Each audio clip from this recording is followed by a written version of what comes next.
We interrupt this program for a special bulletin. Here now is Sandy Hill. Seismologists at Caltech now report at least 3 separate seismic events tonight, each in the northern hemisphere, with earth tremors of magnitude 8.5 and above.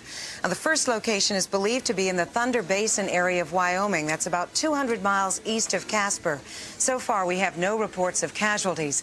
The other 2 sites in Europe and Asia have not been identified. But stay tuned at 11 o'clock news for further details. We now resume our regularly scheduled program.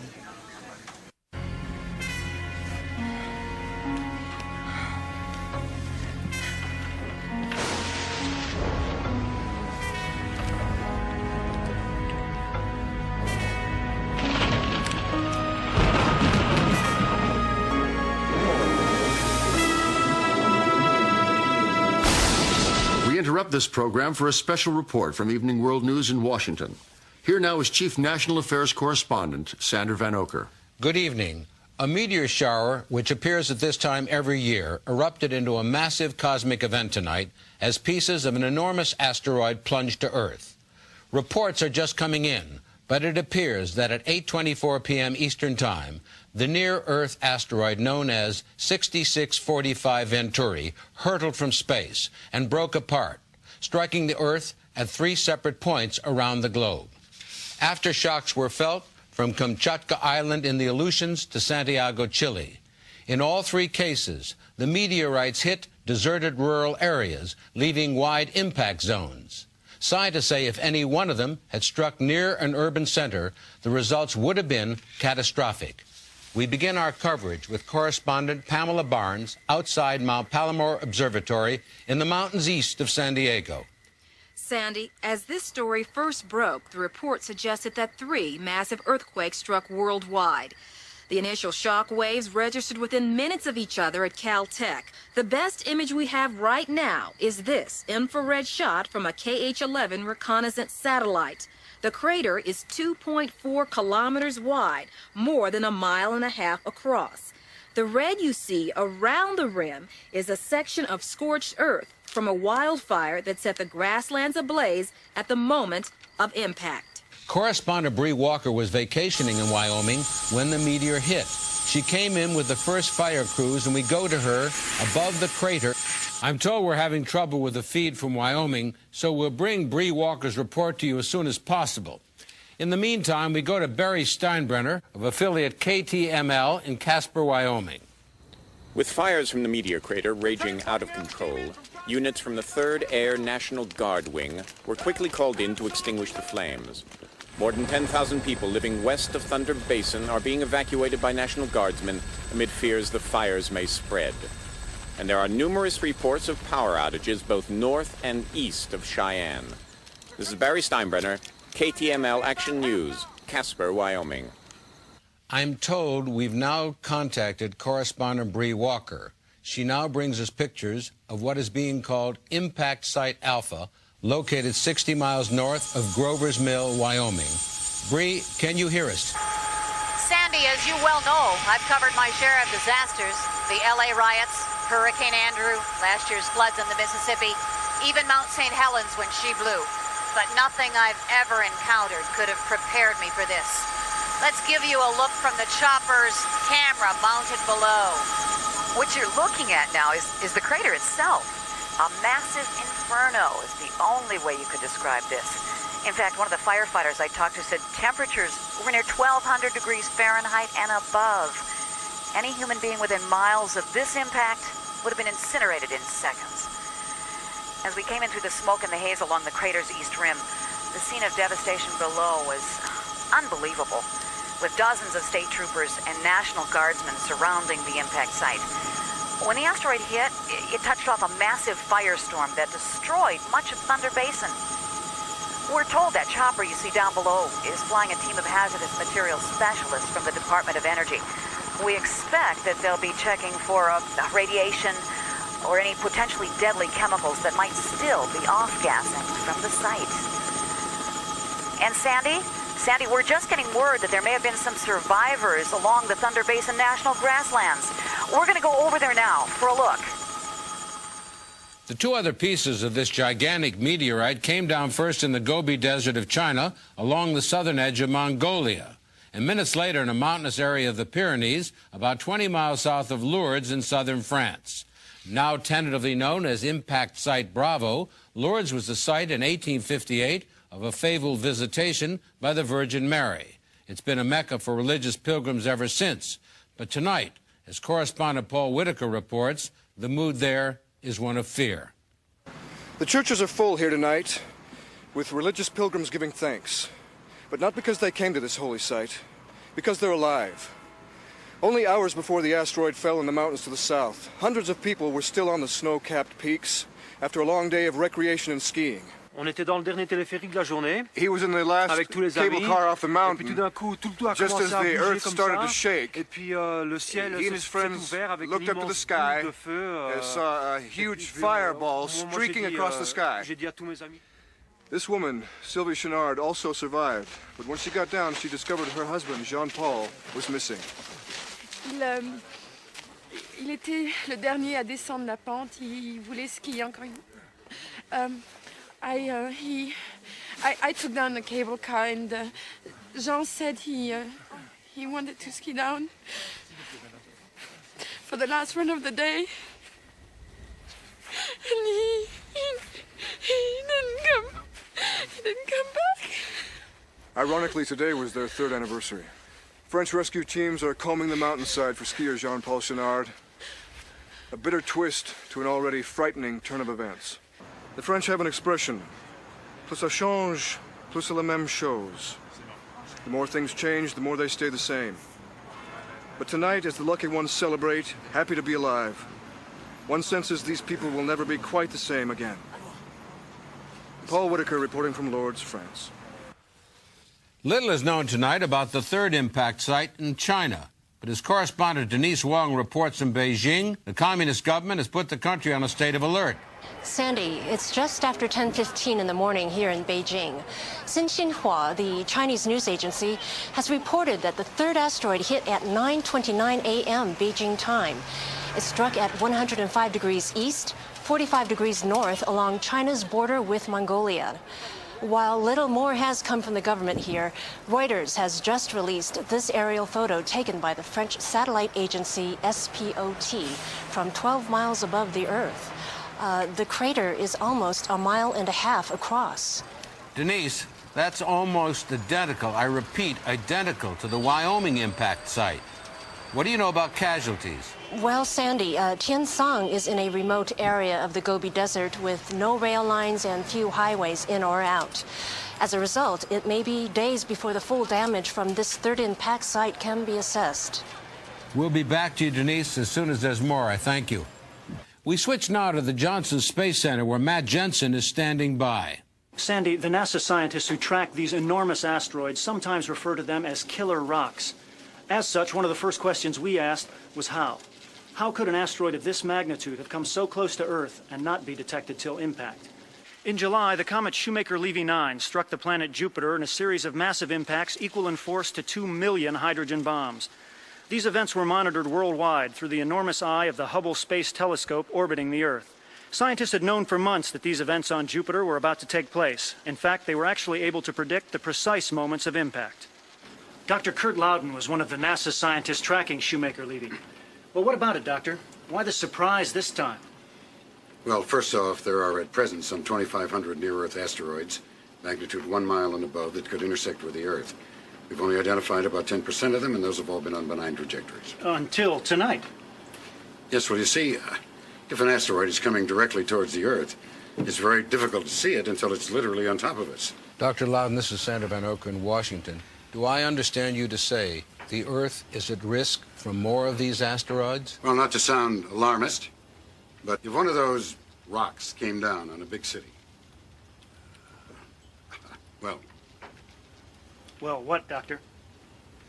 Let's just say it would make Hiroshima seem like a 3-alarm fire. Thank you. That was Dr. Kurt Loudon at the Johnson Space Center. In a moment, we'll be joined by Dr. Carolyn Jaffe, Evening World News Science Editor. But first, some rather startling developments from correspondent Bree Walker. Sandy, we're told now that at least 3 men perished perished in the firestorm touched off by the impact from the meteorite. Believed to be sheep ranchers who were leasing grazing lands from the nearby Thunder Basin National Grasslands. What you are seeing is live and unedited. It's hard to believe, but only hours ago I was camping in these hills. This was lush, green grazing land, leased by the federal government to sheep ranchers for their herds. Now, it's all just ash and char. You can see the bodies of dead animals scattered everywhere. Bree, you should know your signal's breaking up. Kind of devastation. Wait a minute, something moved. What? What? Where? Down there to the left. You see that thing by the fire? Let's get a closer look. Go in. Oh, I see. God, it's moving. All I know is the helicopter is over Thunder Basin National Grasslands. You have the picture. Come on, Billy. My Let's God, go down. it's a human Let's being. go get her. Come on, Billy. Okay. I have no idea how anyone could have survived this, but that is a human being. It appears to be a child. It's a child. We're moving in. What you're seeing, Bree Walker, her cameraman, Billy Dunn. Now you're not seeing it. I hope you will.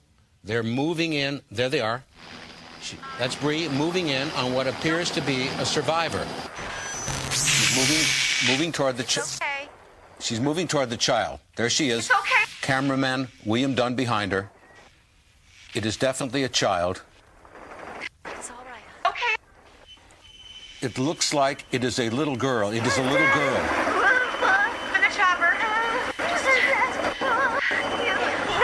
It's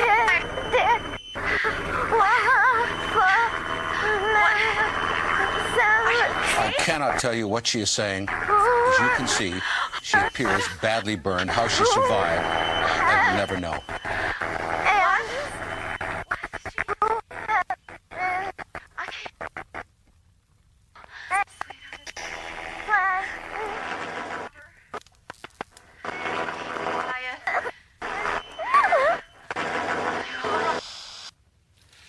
Apparently, we've lost our signal. That's just extraordinary to think that anyone could have survived so close to that fire zone. It appears the child was trying to say something incomprehensible. She obviously was in shock. We'll try to get back with correspondent Walker to learn more about that little girl's condition. In the meantime, we'll give our affiliates a chance to break. This is Sandra Van Oker in Washington.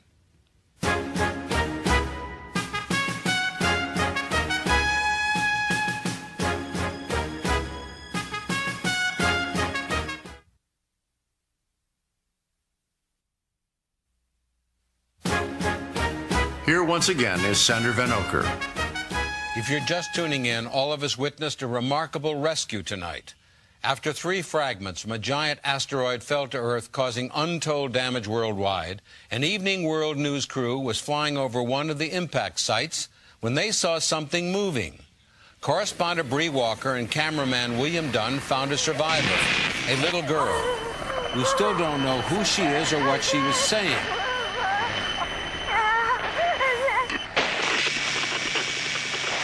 At this moment, our helicopter is flying her to Mercy Medical Center in Casper, Wyoming, and we'll get word to you on her condition just as soon as we have it. Joining me now is our science editor, Dr. Carolyn Jaffe. Sandy, in the grip of a story like this, it's a reporter's job to hold back, remain dispassionate, and yet, when you look in the eyes of that child, you can't help but be moved. I understand you prepared a report on just how powerful these meteors can be. That's right, Sandy. The philosopher George Santayana once said that he who forgets history is destined to repeat it. Well, the 3 asteroid fragments that rained down on the Earth tonight weren't the first, and most likely they won't be the last. The crater at Winslow, Arizona, more than half a mile across, an enormous hole caused by an iron asteroid just 60 meters wide that hit more than 50,000 years ago. In 1908, an object the same size exploded a few miles above the ground near Tunguska River in Siberia. The shockwave, with the force of 15 hydrogen bombs, incinerated millions of acres in an impact area that would have spread from Maine to the Carolinas if it had hit the Northeast. But both of these were just BB shots compared to the big one. Known now as the KT event, scientists now believe an object in the order of 7 to 10 kilometers wide impacted 65 million years ago along the Mexican Yucatan Peninsula. A month after impact, the debris from the giant crater covered the Earth in a dust-like cloud that blocked out virtually all sunlight. Billions of life forms were killed within weeks, and ultimately the dinosaurs that had ruled the world for 140 million years perished. And Sandy, if an asteroid even one half that size were to hit the Earth today, the death rate could easily match that of the Black Plague, which wiped out half the population in Europe during the Middle Ages. Well, the question I've got to put to you is, how real is the threat to the Earth today? I'm afraid it's quite real. 2 years ago, NASA scientists calculated that the odds of a person dying from a near-Earth asteroid were about 1 in 20,000, about the same as being killed in an airline crash. And that's what they assumed? Until tonight. You see, the danger's increasing. Why is that?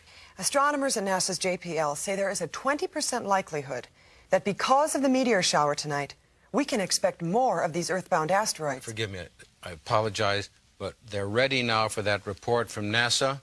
And we go to the Johnson Space Center, where correspondent Matthew Jensen is standing by. Matt? Sandy, the men and women who track these giant near-Earth objects have been working non-stop to analyze the data ever since the first impact at 7:24 Central Time.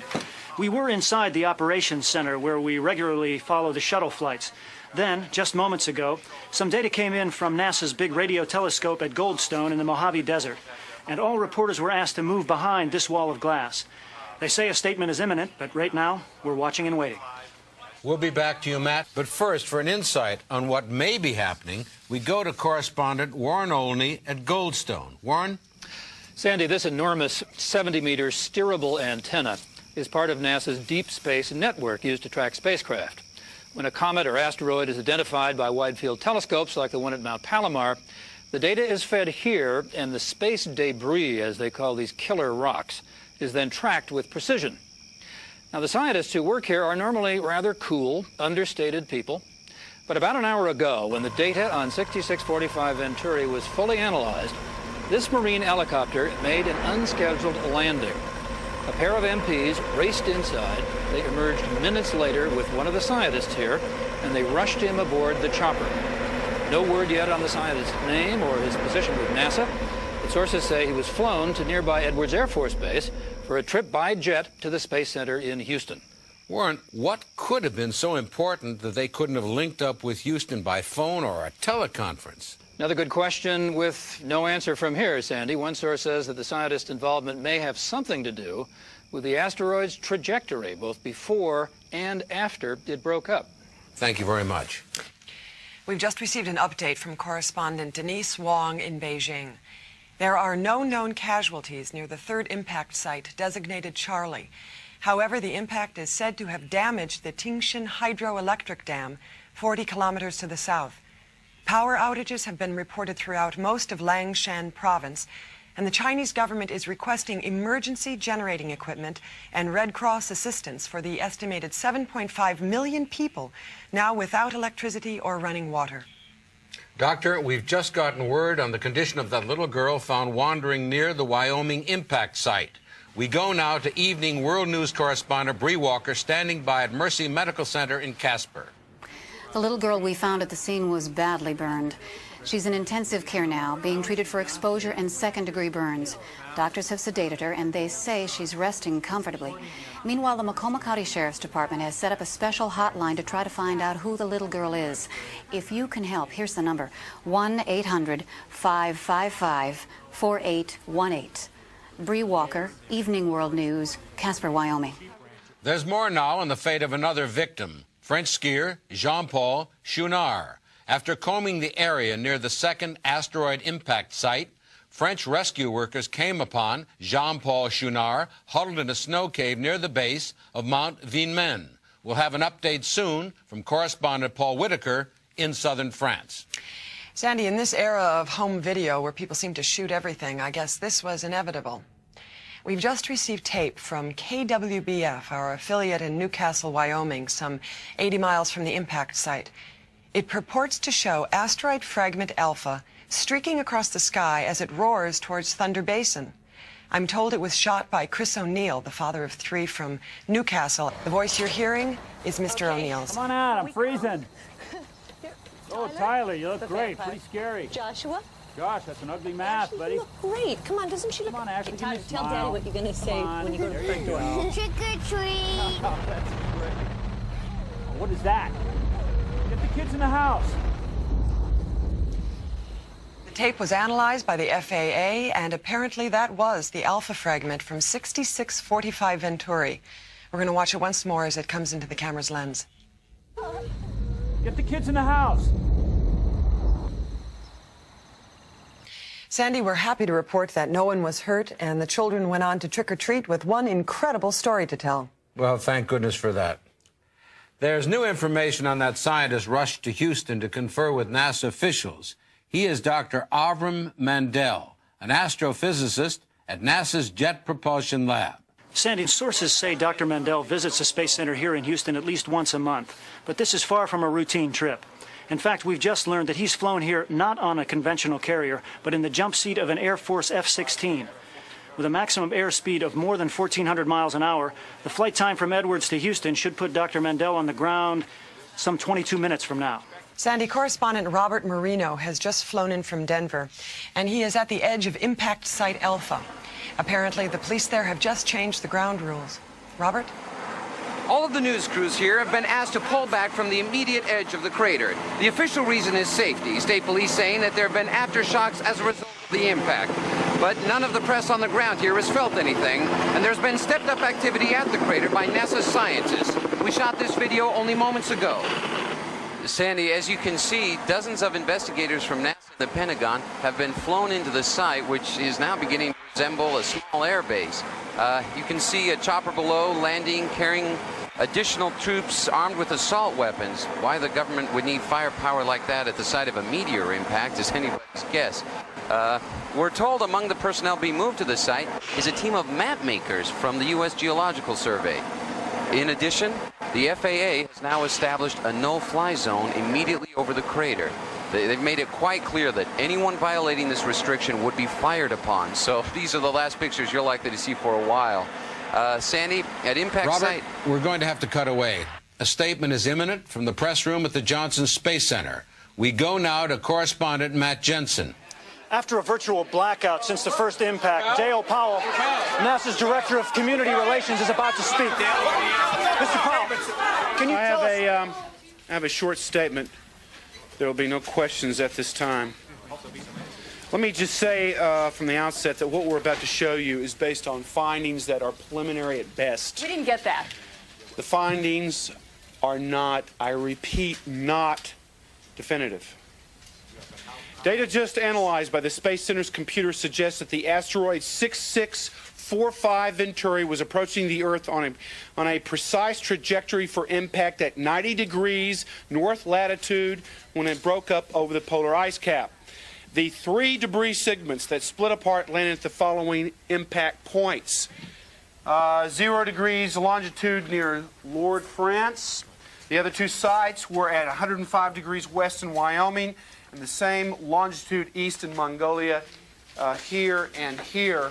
All 3 sites were located at 45 degrees north latitude. What, they're filming it? That is all we have at this point.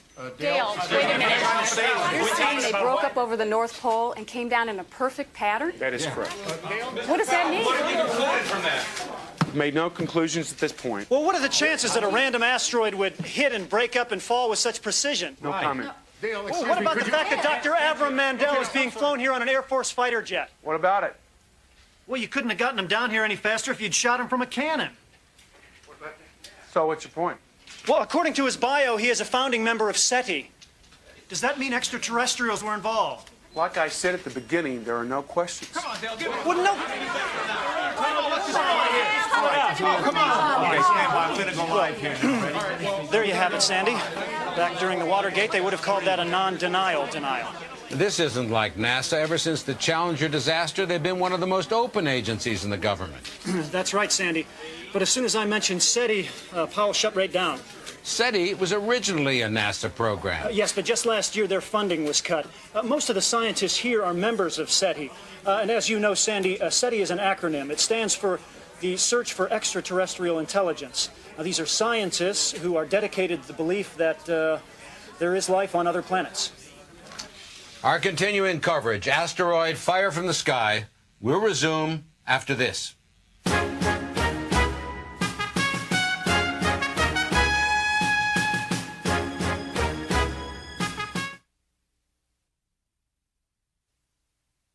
Evening World News continues its coverage with Dr. Carolyn Jaffe and Sander Van Oker.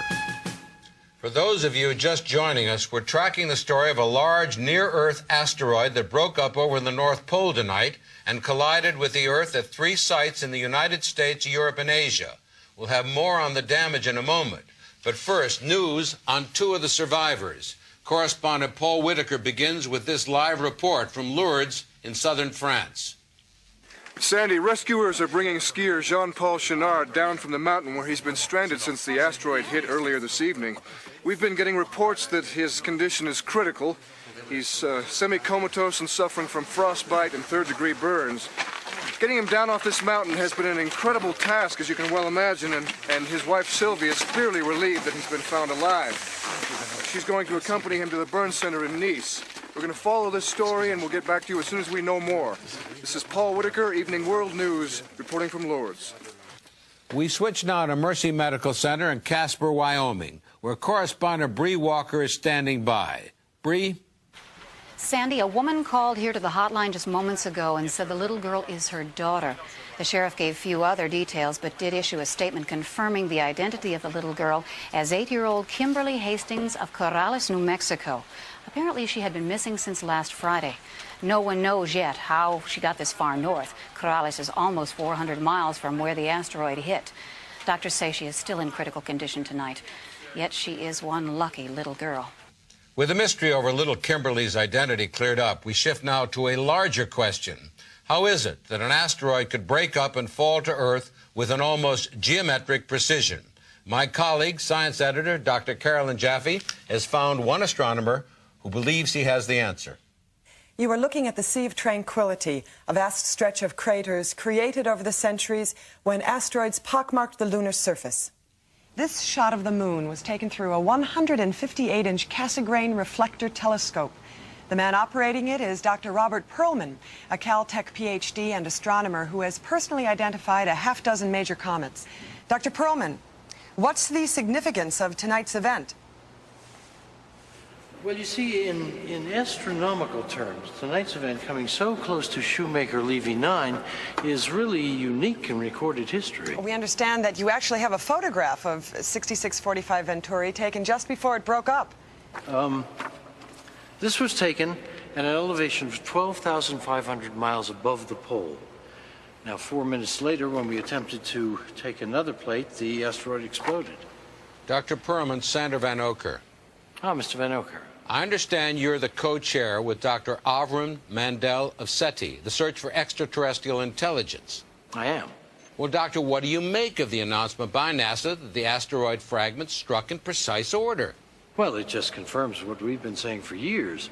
I mean, with 200 billion stellar systems in the Milky Way galaxy alone, the existence of intelligent life beyond Earth is undeniable. Perhaps, but why jump to that conclusion in this case just because the asteroid fragments hit at the same latitude?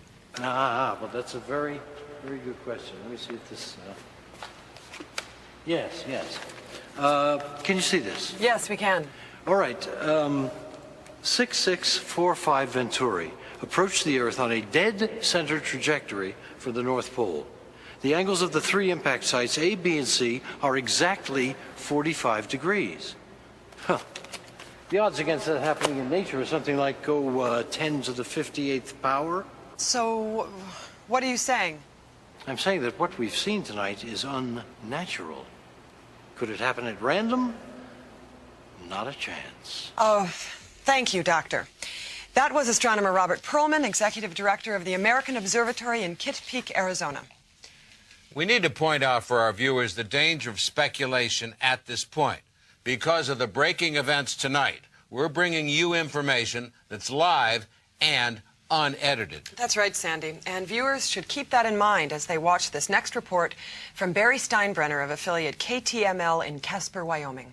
A 39-year-old crop duster pilot identified as Dwayne Thomas Haskell was questioned by local law enforcement and Air Force officials tonight and later released after reporting a UFO. The alleged incident occurred as he was landing his plane some 40 miles west of Crash Site Alpha near Benson, Wyoming. They ask you about the UFOs, Mr. Haskell. I've already said all I'm going to say. I've already said it. Why were you in there so long? I told the Air Force people all I know. Yes, but why were you in there so long? I don't want to discuss it. Get away from my truck! Since Haskell refuses to talk, we taped this interview with Sheriff's Deputy Anson Peters, the first official to speak with Haskell. He told me that he was just coming down at around 6:45 after dusting all day. Anyway, Haskell was shaken. I mean, the man was terrified. He said he was just coming in when this thing appeared on his right-hand side, and it followed him a few hundred feet as he landed, and then it streaked across his windshield, and then the thing took off straight up like a shot. At this point, the pilot Haskell is in seclusion. We checked with the FAA to see if there was anything unusual on radar, and they had no comment. This is Barry Steinbrenner, KTML Action News, Wyoming.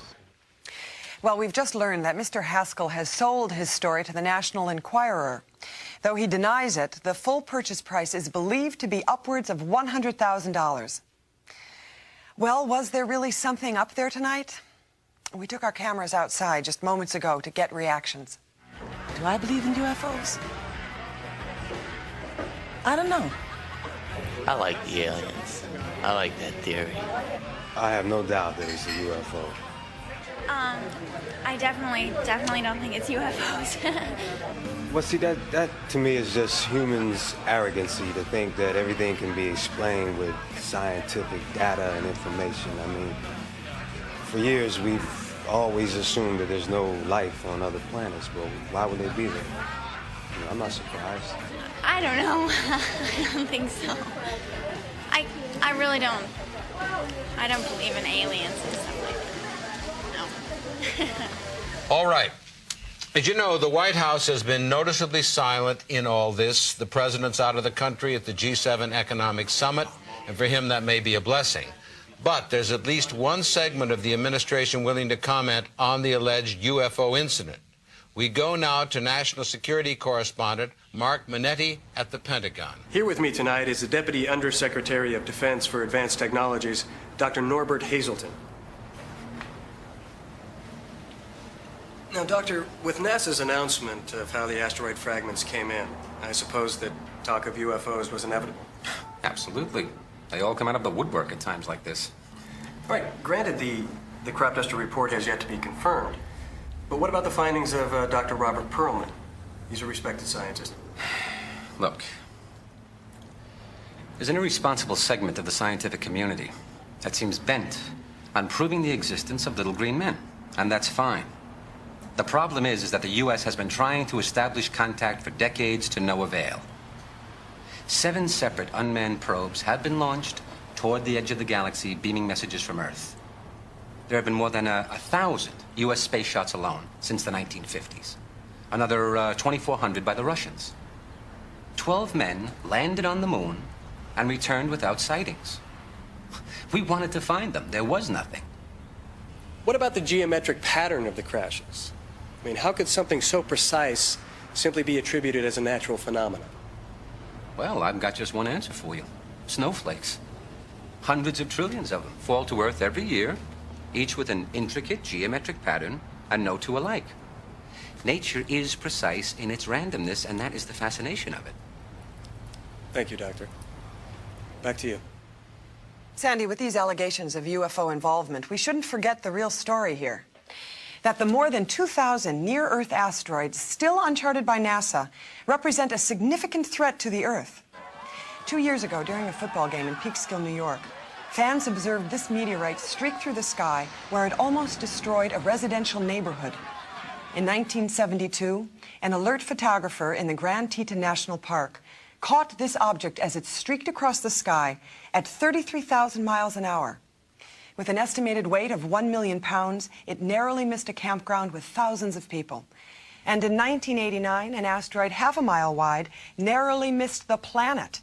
The Earth had been directly in line with that giant rock only 6 hours earlier. You're saying that we were only 6 hours away from catastrophe? That's right.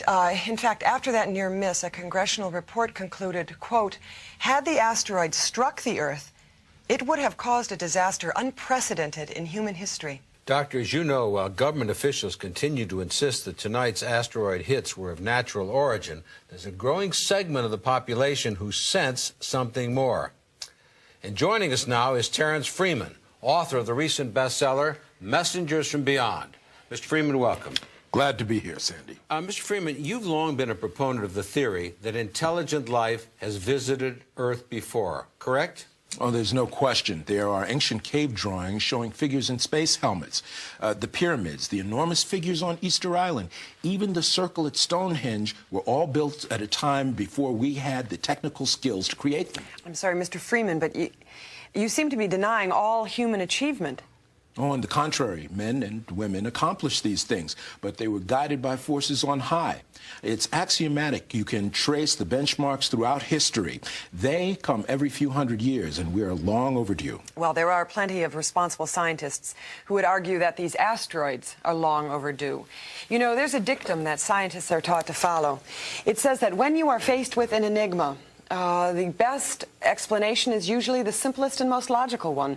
In this case, asteroids, not aliens. Forgive me, I've got to interrupt you both. We've just received a disturbing report from correspondent Robert Marino. He's now on the ground near impact site Alpha in Wyoming. Robert?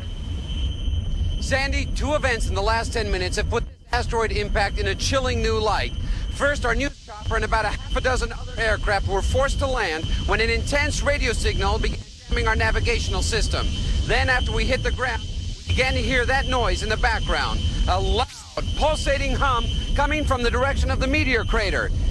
The decibel levels increased minute by minute to the point where you almost have to scream to be heard. Bob, can you get any closer to the rim of the crater? Can you get any closer to the rim of the crater? Right. Right.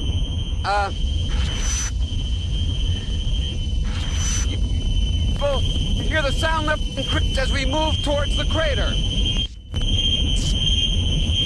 It's eerie. It's a sound unlike anything I've ever heard before. And it's loud. It's painful. In fact, it's absolutely deafening. You can hear me for this, but it's terrible. I can't take it anymore. The AP is reporting that state police units as far away as Casper, Wyoming, have been picking up that same loud hum on their radios. And there's this statement just in from NASA's Jet Propulsion Laboratory, quote, a persistent audio signal of unknown origin on the edge of the FM band is being emitted from the vortex of the crater, unquote.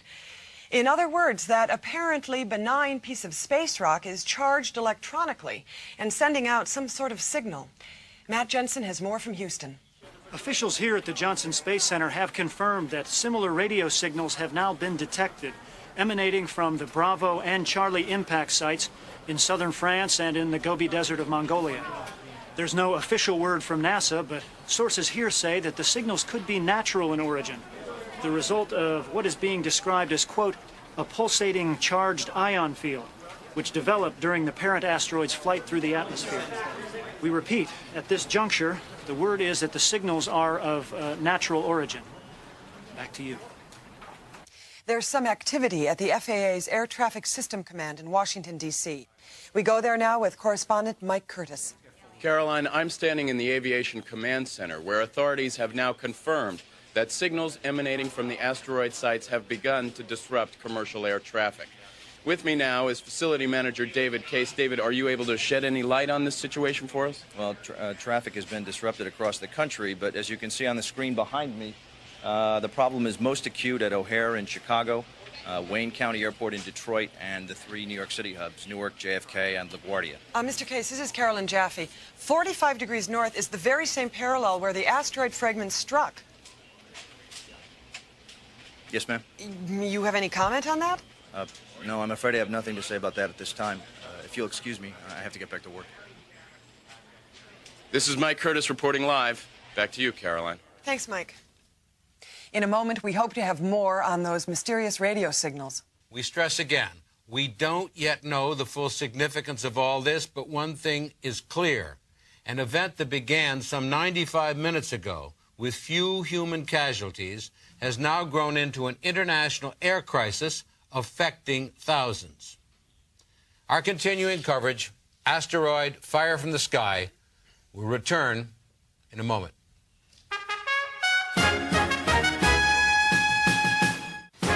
Here, once again, are Dr. Carolyn Jaffe and Sander Van Oker.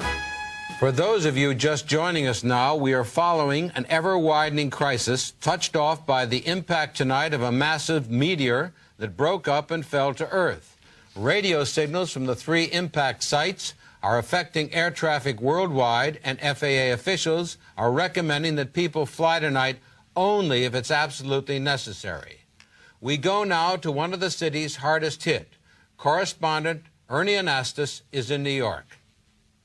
They come here to Times Square, as they always do when the world is in trouble. The Cuban Missile Crisis, the Kennedy assassination, the war in the Gulf, all recorded up on that sign. When you want to take the pulse speed of the planet, few places can give you a reading like New York. Ever since the meteor shower started several hours ago, things we take for granted have been affected. Officials at Newark Airport are reporting delays of up to 3 hours. The situation is worse at LaGuardia, and the 2 runways at JFK have been completely shut down.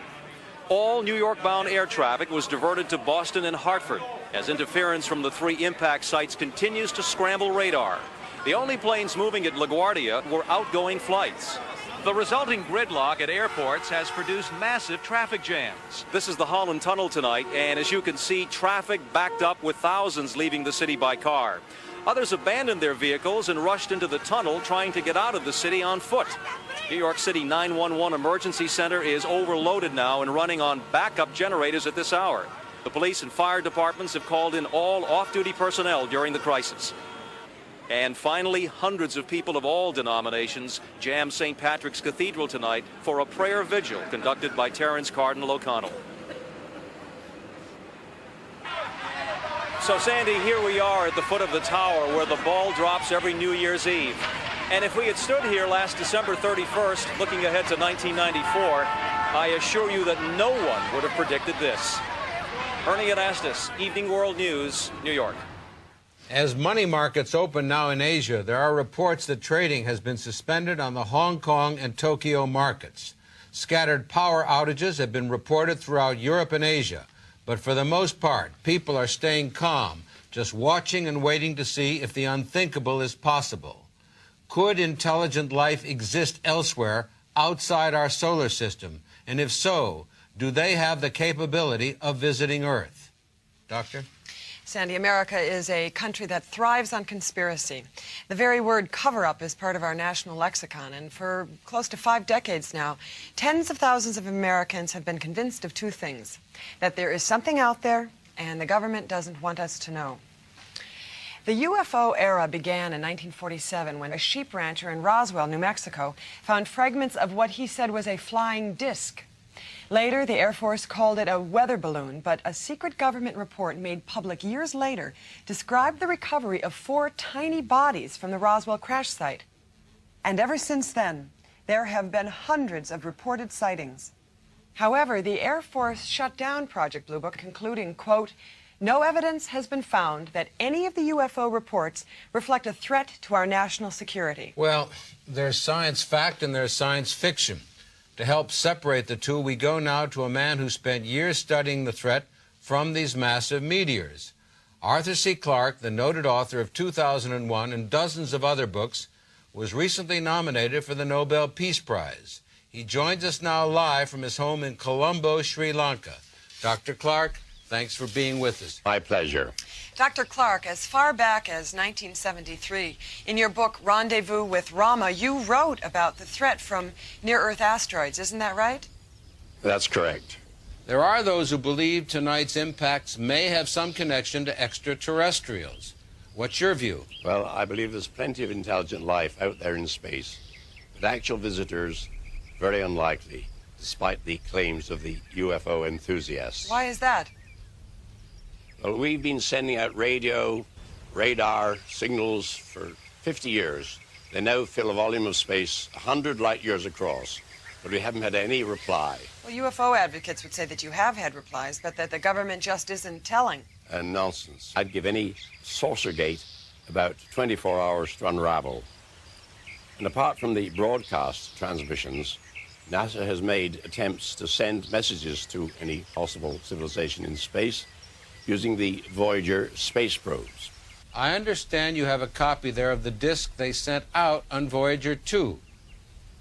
Yes, a record like this, carrying pictures and messages from the peoples of Earth and from the United Nations. Well, if they're out there and we sent them a beacon, so to speak, why wouldn't they answer? I'm afraid it's a function of time and space. The distance between advanced civilizations may be thousands of light years, so even if they were traveling at the speed of light, it might take them several millennia to get here. But just for the sake of argument, say it was possible. All right, then the question is, why bother to come here? For the Earth to be chosen, we must assume we're rather special. But looking at the primitive state of our civilization, I think that's very conceited. So what are you saying? Well, there's a much bigger issue at stake. The need to protect ourselves against rogue asteroids, which are very real and pose a much bigger threat to Earth. Thank you, Dr. Clark. That was scientist and author Arthur C. Clarke speaking to us from Sri Lanka. We go to Lourdes, France, where correspondent Paul Whitaker has an update on the condition of Jean-Paul Junard, the French skier who survived the second impact. I'm here at Julian Airport near Lourdes, France, where just moments ago doctors airlifted Jean-Paul Junard to the Colombert Burn Center in Nice. We spoke to Junard's wife Sylvie just moments before they departed. No, pas maintenant. What is your husband's condition, please? He was trying to tell me, I don't know, maybe how he survived. I just don't know. But Jean-Paul is strong and he will not give up. C'est tout, je dois m'en aller. In the meantime, Air France has suspended all flights in and out of Rome, where these bizarre radio signals threaten to paralyze one of Europe's busiest airports. This is Paul Whitaker, Evening World News, Julian Airport near Lourdes, France. Wyoming police have widened the area of evacuation to some 200 miles around impact site Alpha. And we're about to go live to correspondent Robert Marino near... No, I'm sorry, we're not going there. We're not. We've just received word of an unscheduled briefing at the White House. Correspondent Mike Curtis is standing by. Mike? Sandy, a formal briefing had been scheduled for 11 p.m. tonight to coincide with local news broadcasts, but moments ago the White House press corps was summoned here for what's being described as a high-priority briefing. Press Secretary Barbara Schiller, that must be her now. Barbara? Barbara, question, please. Earlier tonight, following the impact of 3 meteor fragments, President Clinton directed NASA to begin around-the-clock monitoring of all near-Earth asteroids with the potential of penetrating the atmosphere. At approximately 9:17 p.m., the Air Force's geodes tracking stations at Socorro, New Mexico, Maui, Hawaii, and Diego Garcia in the Indian Ocean detected the presence of what appears to be a second asteroid. At 65 meters or 200 feet in length, it is on a trajectory almost identical to the path of 6645 Venturi. The radio telescope at Arecibo, Puerto Rico, locked on, and they confirm that the object is heading toward the Earth at an airspeed of 32,000 miles per hour. The expected impact in the area of the polar ice cap is some 5 minutes from now. At 9:52 p.m. Eastern Time, the President and Joint Chiefs of Staff ordered units of the 388th Fighter Wing from Hill Air Force Base in Utah to a full alert. A pair of F-16 fighters from the 18th Space Surveillance Squadron were ordered into the air on a Defense Condition 2 status. The planes are armed with Hawk optically guided missiles capable of destroying the asteroid before impact. These missiles are tipped with 2-kiloton low-yield nuclear warheads. The F-16s are expected to be in target range at approximately 10:16 is 4 minutes from now. Barbara. Mario, yes. Barbara, how can the president possibly justify the use of nuclear weapons? Well, a panel from the National Academy of Sciences met tonight, and their conclusion was that if the asteroid penetrated the ice cap, then the consequences to the Earth's ecological balance could be absolutely catastrophic. So. What about the radio signals jamming air traffic? How will that affect the F-16's launch? It is our understanding that the traffic is affected only along the 45th parallel. Yes, 45th parallel. Yes, Michelle. Did the president consult Congress? The president did speak with leaders of both houses earlier this evening. Yeah. And what about other world leaders? Russian President Boris Yeltsin and Chinese Premier Deng Xiaoping have been informed. Both leaders have expressed their consent, as has the chairman of the UN Security Council. Let me just tell you one other thing, and that is that the missile hardware that is to be used is identical to that which was deployed so successfully in the Gulf War. That's all that we have to say. There's word just in that the event will be monitored live at the Johnson Space Center. They're deciding whether or not to give the media access to the feed, but NASA, which has been quite quiet throughout much of this crisis, now seems to be opening up. Matt Jensen's live in Houston. Why the sudden turnaround? Sandy, no one here wants to openly break ranks with the White House or the Pentagon. But there are a number of scientists who are unsure about the use of nuclear weapons. Among them, Dr. Kurt Loudon, who we spoke with earlier. Doctor, what is your concern? Simply this. With an incoming projectile moving at 50 times the speed of sound, a close-quarters air engagement may be quite ineffective. Also, the prospect of a nuclear burst over the ice cap may produce consequences even more dire for the Earth's ecology. Ladies and gentlemen, the point being, NASA will be monitoring U.S. Strategic Command Offutt Air Force Base, Omaha, Nebraska. We will be listening to the voice of Air Force Launch Control Officer Major Scotty Powers. You will be allowed to stay. That was Dale Powell, the Director of Community Relations here for NASA. He has just told the press that we will be allowed to stay here in the Operations Center where they will be monitoring the F-16s. So we'll be back when the missiles are ready to be launched. Doctor, there's late word from New York, where the United Nations Security Council has gone into special session. Correspondent Ernie Anastas is outside UN headquarters. Excuse me, could you tell me why you're here tonight? To let the world leaders know that if we are being visited, the asteroids represent some kind of contact and the world should respond in peace. Ambassador, what action will the Council take? In the event of the unthinkable, and these are indeed extraterrestrials, we'll try and formulate an agenda for receiving them. Personally, I don't care if it's asteroids or aliens. The most important thing is to keep our families safe, keep our homes safe. If they come to Brooklyn, we'll know what to do. And I come down here with my boys from SUNY College. Figure maybe we could find us some aliens, smack some heads. Why so hostile? You kidding me? I got a brother flies for the airlines. Now, if these things are messing with air traffic, we got to stop them. The two fighters that took off from Hill Air Force Base in Utah will be designated Interceptor 1 and Interceptor 2. We go back now to Mission Control at the Johnson Space Center. Sandy, we're at T-minus 52 seconds and counting here. You'll be seeing 3 pictures up on that active matrix display.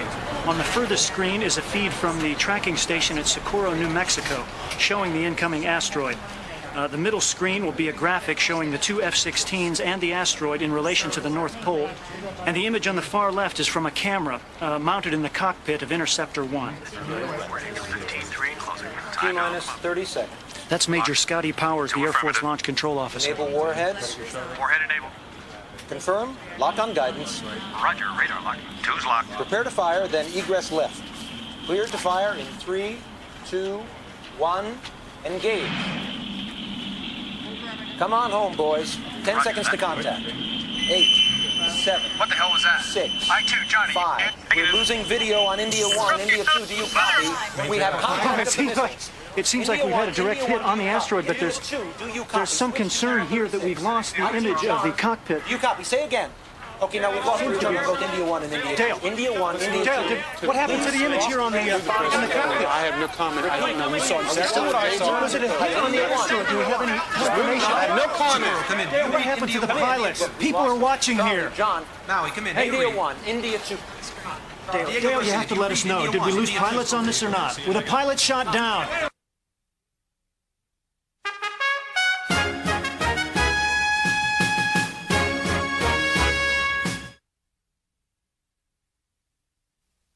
At 10:16 p.m., some 4 seconds before the asteroid was destroyed, the transponder signals from the two F-16s went off the radar screens. At the same time, the sounds we've been hearing from the craters were heard in the F-16's transmissions. The two pilots, Air Force Captain Charles Reichheiser, 32, and Major John Pastorelli, 36, both of Hill Air Force Base, are missing and presumed dead.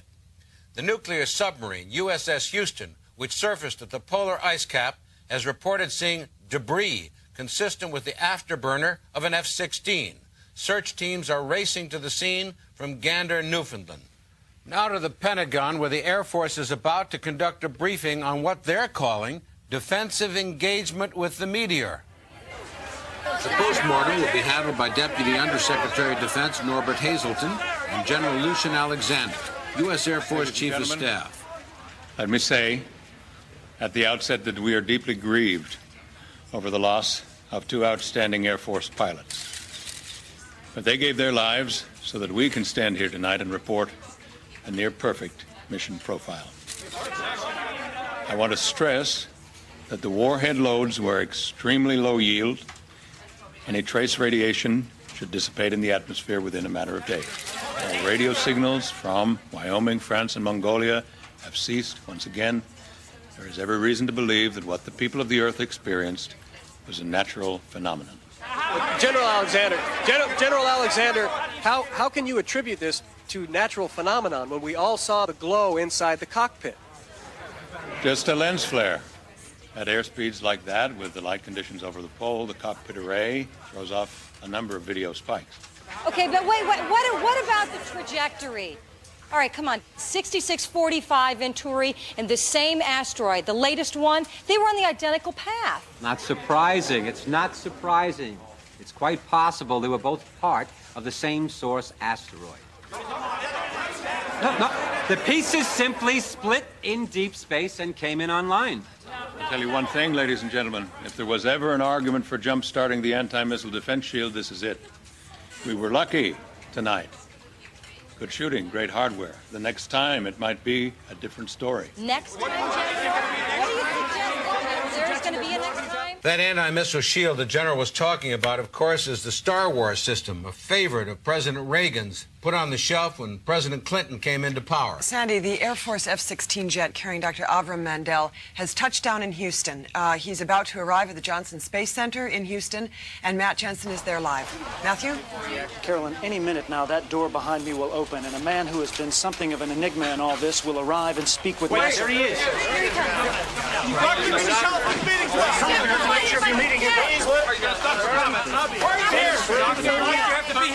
Any comment on the action over the pole? Actually, I do have a comment.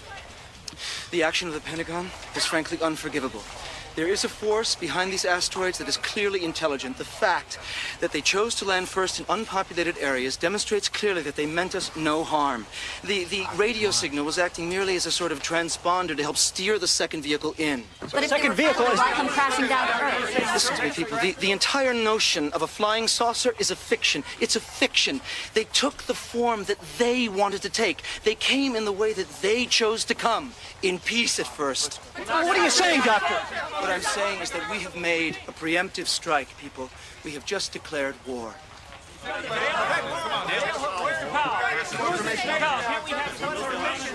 It's clear that Dr. Mandel is quite emotional. And as soon as we have details of his meeting here, we'll be back. This is Matt Jensen, Evening World News at the Johnson Space Center. An Evening World News telephone poll suggests that more than two-thirds of the public now believes that the asteroids are connected to alien life forms. It has been a night filled with charges and countercharges, but we would be remiss as journalists if we didn't separate fact from allegation. To the best of anyone's knowledge, at this point, the giant meteors that came to Earth tonight were of natural origin. All right. With the radio signals now silent, Robert Marino is live from Faith, a Wyoming town less than 50 miles from the impact site Alpha. Robert. I'm here in Faith, an old religious community dating back to the mid-19th century. The town is well outside the evacuation zone. There were no reported casualties or incidents after the nearby impact. Then, after the meteor explosion at the North Pole, Wyoming Edison detected an unusual power surge here. They sent a repair crew out to inspect, and when they got here, this is what they found. Sandy, the streets are deserted. Everybody has vanished. Men, women, children, cats and dogs. I mean, cars are left in the middle of the streets, and except for the National Guardsmen, there isn't a soul here. The town is completely empty, frozen in time. The sidewalks are strewn with trick-or-treat bags, as if the children had simply dropped them as they left. I don't know what else to say. It's eerie. Air National Guard Sergeant Leroy Diggs told us he was a forward recon in Desert Storm, but that he never saw anything like this. It's like they got swallowed up. We did a full house-to-house check for radiation, toxic emissions. We got nothing. I'm telling you, there's no way to explain this. The rescue workers are even using motion detectors, set to pick up the smallest movement, but there's nothing. In a town where 3,000 people live, work, and go to school, everyone is simply gone. As soon as we have any word on what happened here, we'll be back. But for now, this is a ghost town. This is Robert Marino, Faith, Wyoming. A rather sad note from France. Paul Whitaker reports from outside the Colombier Burn Center in Nice, where it's now morning. It's 6:43 a.m. Greenwich time here, Sandy, and doctors have just sent word that Jean-Paul Chenard, the French skier they plucked off the mountain, has died. He regained consciousness briefly before succumbing to injuries sustained when the asteroid hit, and doctors were able to get a recording of his last words here. Fearing that it would be exploited by the tabloid press, his widow Sylvie has requested that it be released to the networks. Jean-Paul.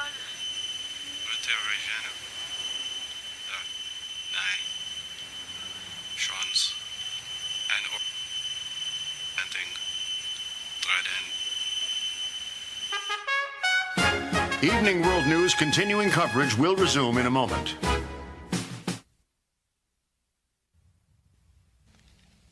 Continuing our coverage in the aftermath of three enormous meteor fragments that struck the Earth tonight, we go first to correspondent Mike Curtis at the FAA's Air Traffic System Command in Washington, D.C. Radio signals from the three impact sites may have stopped, but aviation authorities report ticket counters jammed at airports nationwide. This is Baltimore Washington International. Most airlines report delays of up to 3 hours as dozens of flights are being diverted there.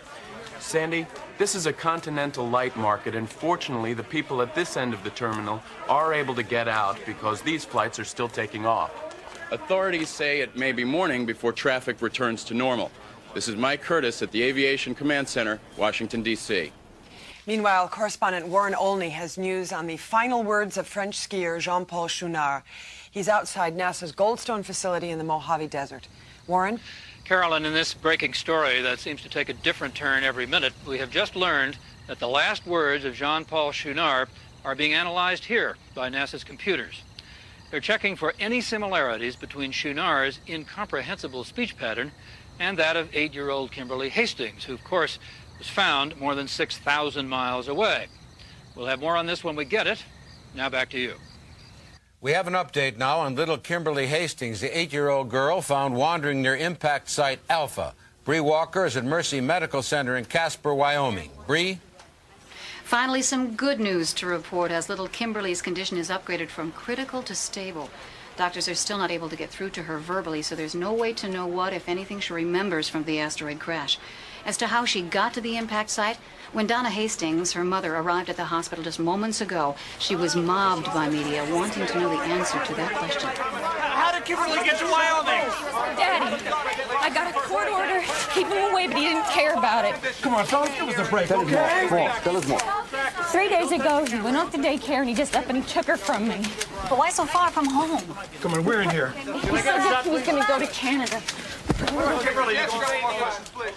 the lady from the network, right? You're the one who found Kimber? What's your name? What's your name? Thank you so much.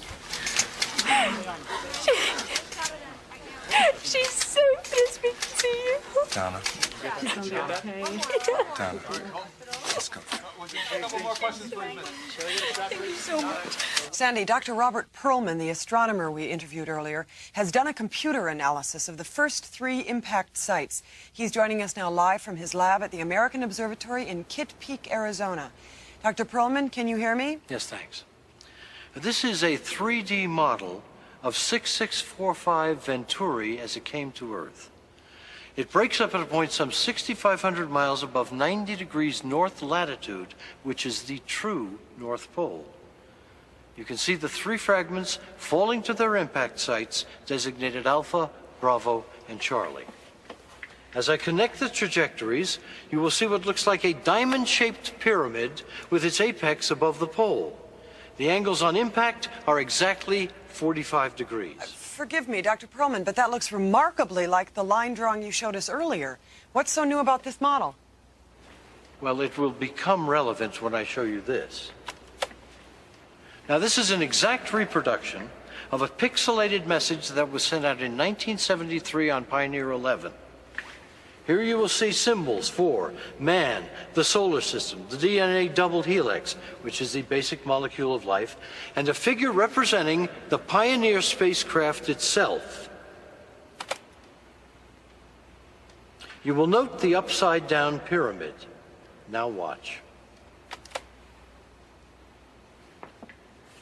It's unmistakable. The asteroid fragments represented a symbol. They were using the descent vectors to send us a message. That's an intriguing theory, Dr. Perlman, but I'm sure you'll agree it's subject to debate. Of course. We've invited Dr. Norbert Hazelton to join us. He's Deputy Undersecretary of Defense, and if you don't mind, he has some questions. Not at all. Fire away, Dr. Hazelton. Dr. Perlman, if I understand you correctly, you're saying that aliens visited Earth tonight? No, I said it was possible. Come. You brought in Pioneer. You've matched a couple of triangles. What are you saying? Well, if you put it like that, point blank, yes, it sounds improbable. But consider what happened tonight.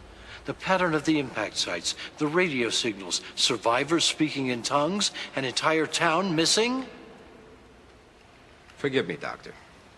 This isn't some Trekkie convention. There are millions of people in the world right now panicking needlessly. Yes, and I would like to know how much that has to do with the hair-trigger response of the Pentagon. Me, Doctor. If you can show me aliens in those triangles, I'll give you the second gunman on the grassy knoll. Listen, you know as well as I do that the scientific community is divided on this, but you people see this as an opportunity to hotwire Star Wars, and it shouldn't come down to that. There is much more at stake here. You're damn right there is. Gentlemen, I'm sorry, but we've run out of time. You've just heard from astronomer Robert Perlman and Deputy Undersecretary of Defense Norbert Hazelton. And now to recap, the Earth was rocked tonight by 3 separate fragments from an enormous meteor that landed in the United States, Europe, and Asia. A second meteor on a direct path with the first one was shot down by U.S. planes using nuclear weapons over the North Pole. The 2 pilots in that mission perished. After radio signals from the 3 meteor fragments began jamming air traffic worldwide, civil unrest broke out in a number of countries, with some speculating that the asteroids may have a connection to extraterrestrials. That issue has fractured the scientific community. While the sole survivor of the asteroid impact in Wyoming, an 8-year-old girl, remains hospitalized, unable to speak. President Clinton is now jetting back to Washington aboard Air Force One. He's scheduled an address to the nation when he lands at Andrews Air Force Base at 11:16 p.m. Eastern Time. Forgive me, Sandy, but Dr. Avram Mandel, the SETI scientist rushed to the Johnson Space Center, has just emerged from a meeting with NASA officials. He's talking with reporters right now, and we pick up his comments in progress. No, I'm way past that. Well, why do this here? Because I'm no longer speaking as a staff scientist at NASA. Effective at 9:32 p.m. Central Time, I have resigned my position. As a concerned astronomer, and most importantly, as a human being, I can no longer associate myself with the government's handling of this ongoing crisis. Look. We were given a gift tonight, people. We had a visitation. They came in peace, and we answered them with 2,000 tons of TNT at the end of a nuclear warhead.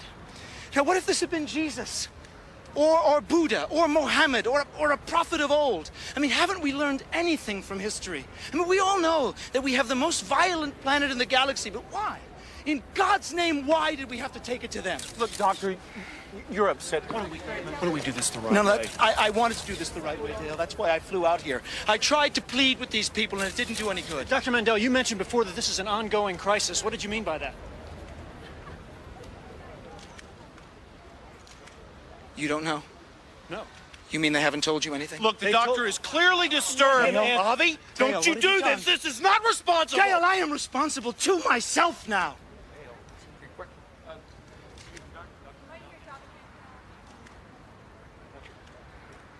I'm so sorry. I'm so sorry. At approximately 10:32 p.m. Eastern Time, the radio telescope at Goldstone, Mojave, received a signal. Air Force tracking stations locked on as well. There are 3 asteroids of a magnitude of 2 miles each and above that are on a trajectory with Earth. They are headed directly toward 3 of the Earth's most populous cities, Beijing in the People's Republic of China, Moscow, as well as Washington, D.C. Why those cities, Doctor? I don't know. I can only guess, and that is that they are the capitals of the only 3 nations on this planet who have a first-strike nuclear threat. The asteroids are expected to hit sometime around 10:52 p.m. Eastern Time. That's 9 minutes from now. We declared war against them, people. We did it. And now they've just decided to respond. So may God have mercy on us all. Our coverage of this continuing crisis will resume after this.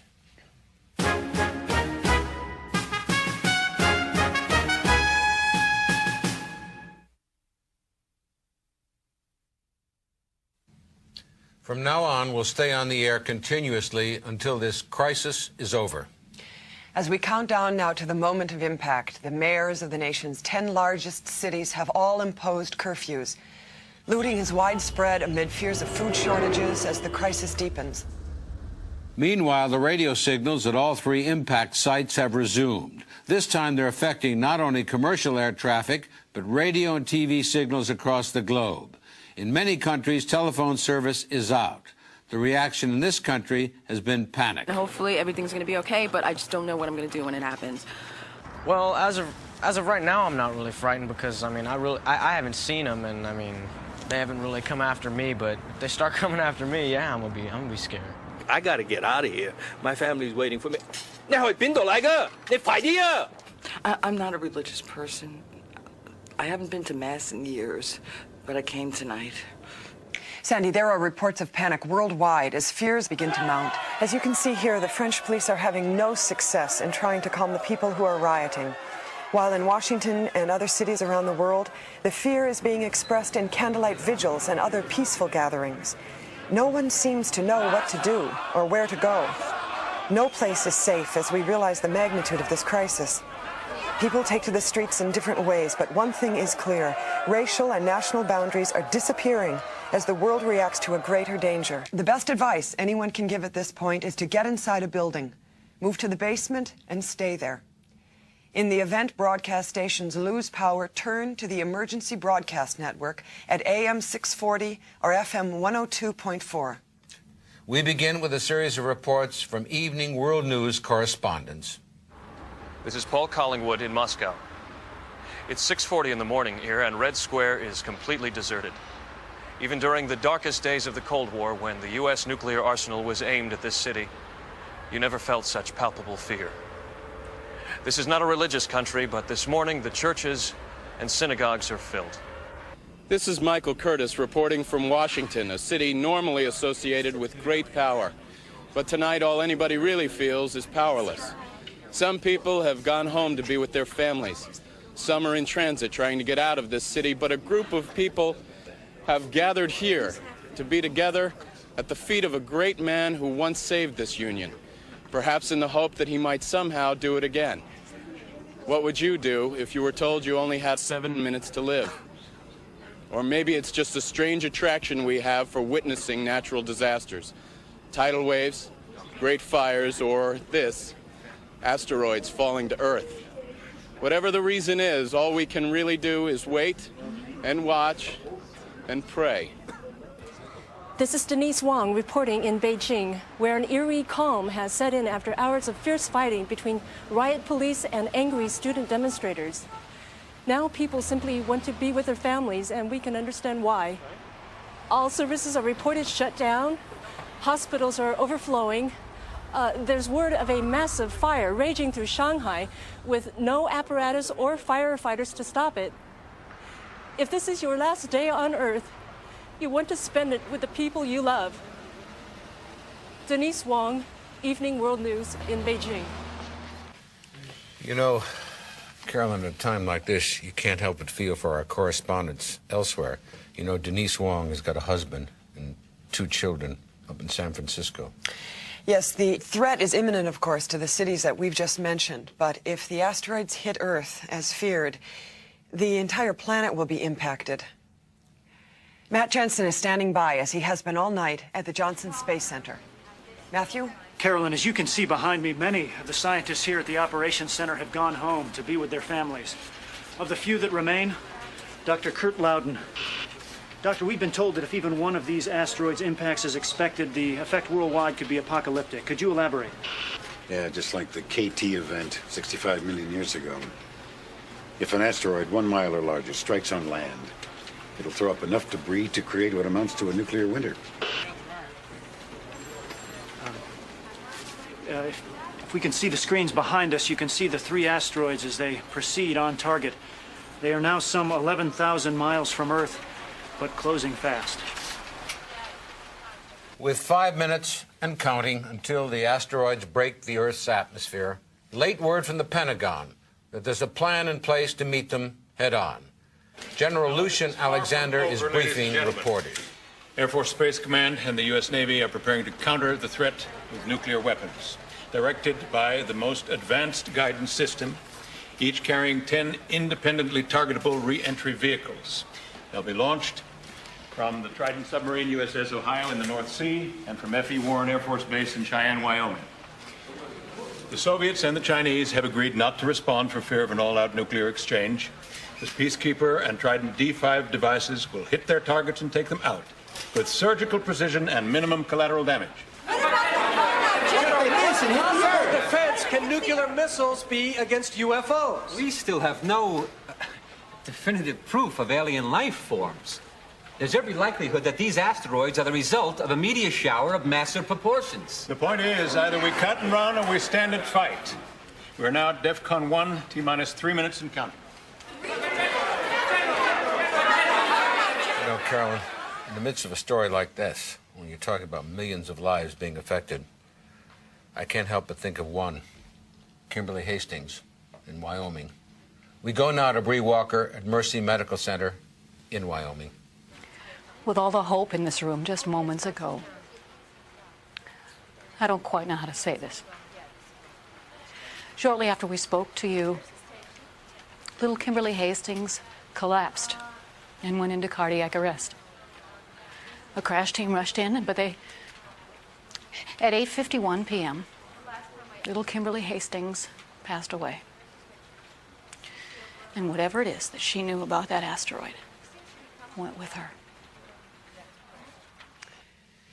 We are now less than 3 minutes from the first impact in the People's Republic.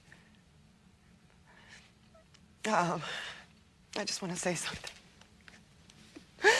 to Lindsay, my little girl. She's 6. She had a tooth out last week. The tooth fairy brought her a silver dollar. Honey, I want you to know that Mommy loves you very much.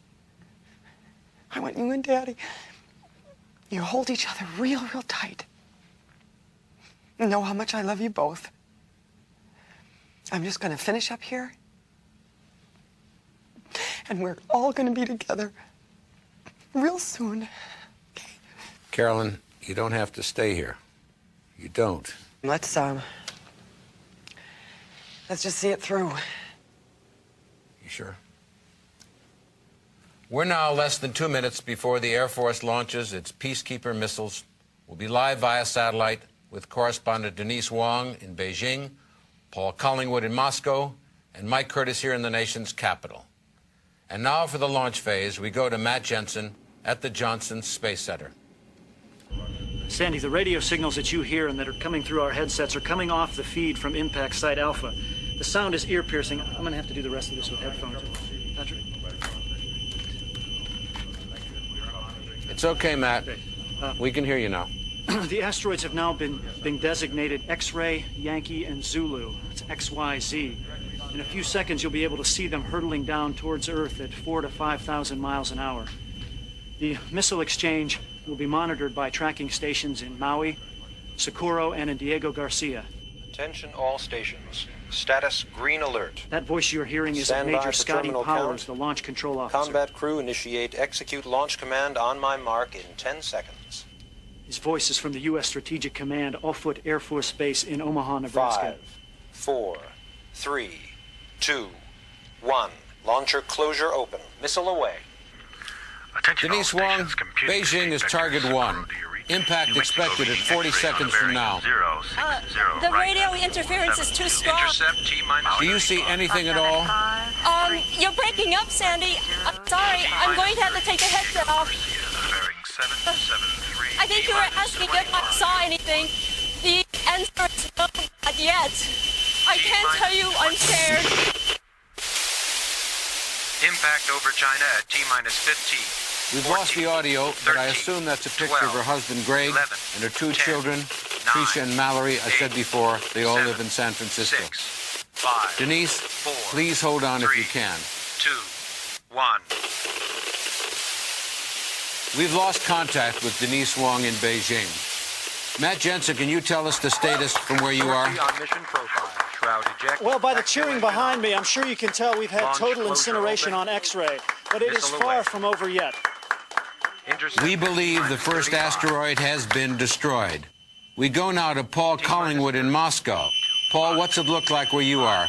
Nothing so far, Sam. Just the same piercing signal in my headset. Sandy, for the record, I'm a 4-year correspondent. And we're all proud of you, Paul, and your colleagues. And tomorrow would have been my 28th birthday. 12, 11, 10, 9, 8. I love you, Mom and Dad. 7, 6, 5, 4, 3, 2, 1.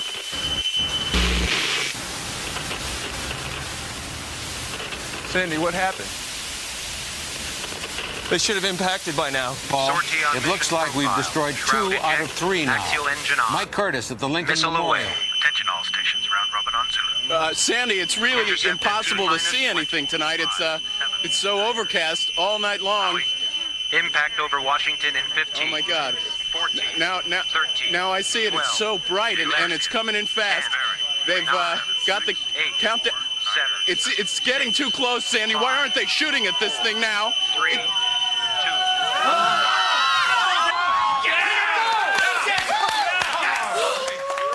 Thank God. Thank God.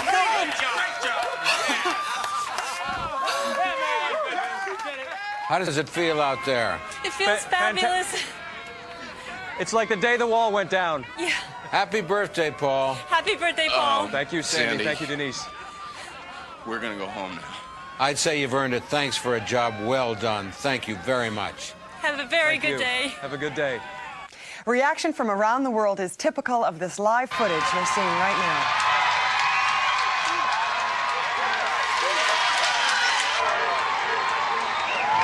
Well, before we sign off, correspondent Warren Olney has some information for us from Goldstone. Sandy, the scientists here have deciphered the speech patterns of Kimberly Hastings and John Paul Chouinard. Here's the feed now. Hacia,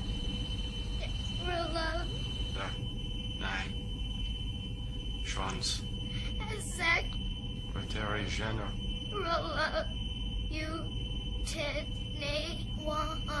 Dreden. Forza. Hacia, Schwanz. 147 member states. Wait a minute. That's the recorded message we sent up in Voyager 2. Sandy, there's a report from the Johnson Space Center. Matt Jensen is there with comes to us live. Matt? Carolyn, as you can see, the elation in the room behind me has stopped. People were cheering and celebrating, and then it was as if a balloon would burst. A quiet permeated the room, and nobody seems to be giving any indication why. Matt, what is it? Matt, what do you see? Just tell us what you're seeing, Matt. What's the cameraman's name? I'm told his name is Patrick. Patrick, just move the camera to the screen. Show us what you're seeing on the screen. Patrick, do you read it? Show us what's on the... Track trajectories. No, there's too many. There's too many to calculate. Oh my God. This is Houston. France, do you copy? France, this is Houston. Come in, please. Do you copy? Mexico City, this is Houston. Mexico City, do you copy? Do you read me?